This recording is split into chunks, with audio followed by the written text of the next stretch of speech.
January 1959.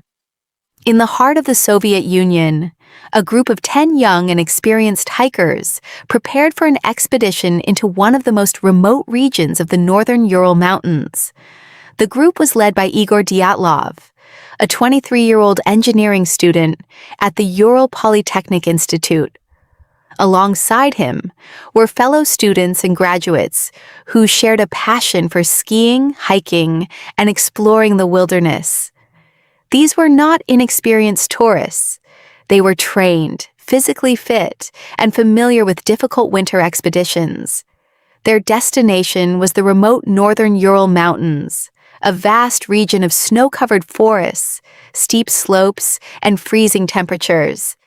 The group planned to ski through the wilderness and reach Mount Otorten, one of the major peaks in the area.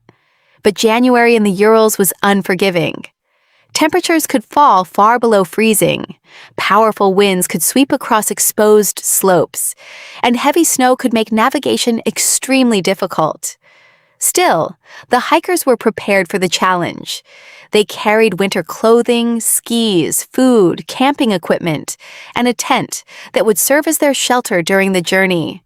On January 23, 1959, the group left Sverdlovsk and began traveling north. At this point, there was nothing unusual about the expedition. They were simply 10 young people heading into the mountains, expecting an unforgettable adventure. None of them could have known that the journey would soon become one of the most enduring mysteries of the 20th century. 9 of them would never return home.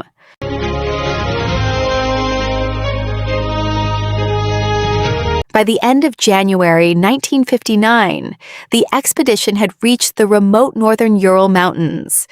The group continued deeper into the wilderness, skiing through difficult terrain and carrying everything they needed to survive. On the evening of February 1st, the hikers established their tent on the slope of Kholat Syakhl, a mountain whose name is often translated as Mountain of the Dead. The decision to camp there remains one of the important details of the mystery. Instead of continuing toward a more sheltered area, the group placed their tent directly on the mountainside. They settled in for what should have been another ordinary night. Inside the tent were their winter clothing, boots, equipment, and personal belongings. Then, sometime during the night, something happened. The exact sequence is unknown. Investigators later found evidence suggesting that the tent had been cut open from the inside. Several pairs of shoes and warm clothing were left behind. The hikers then left the tent without being properly dressed for the freezing conditions. Their footprints showed that they moved down the slope toward a wooded area. But why? What could have convinced 9 experienced hikers to leave their shelter in the middle of the night, in extreme cold, without their proper winter gear? That question lies at the heart of the Dyatlov Pass mystery. Near the forest, investigators later discovered signs that the group had attempted to make a fire. 3 bodies were eventually found near the remains of that fire. Other members of the group were discovered at different locations over the following weeks. The evidence suggested that the hikers had not simply disappeared. Something had caused them to abandon their tent. But exactly what that was remains uncertain. Several explanations have been proposed over the decades, including an avalanche, extreme weather, a sudden natural event, and other theories. Yet no single explanation has completely answered every question surrounding the case. The mountain had taken 9 lives, and the final moments of the expedition remained locked beneath the snow.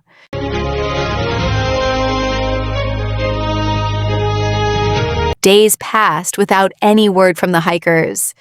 When the group failed to return as expected, concern quickly turned into fear.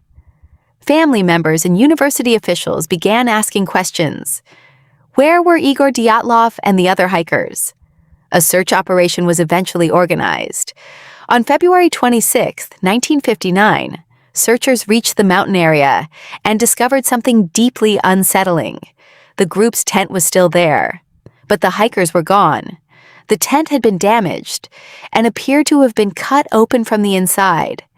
Inside, investigators found much of the group's equipment, clothing, food, and personal belongings. Their boots were still there. Warm clothing was still inside. For experienced winter hikers, this made little sense. Why would they leave a tent in freezing conditions without their essential gear? Outside, searchers discovered a trail of footprints leading down the slope toward the forest.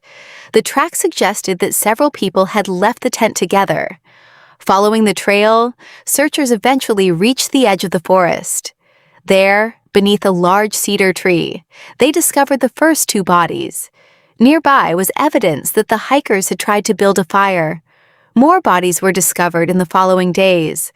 3 hikers were eventually found in the area between the tent and the forest. The remaining 4 were discovered later, beneath several meters of snow in a ravine. The discovery transformed the search into a full investigation. 9 experienced hikers had died in extremely unusual circumstances. There were no survivors to explain what had happened. The tent, the footprints, the abandoned equipment, and the locations of the bodies became the central pieces of a mystery that investigators would struggle to solve. What had forced the hikers out into the freezing night? And why had none of them made it back to the tent? Those questions would remain at the center of the Dyatlov Pass case for decades.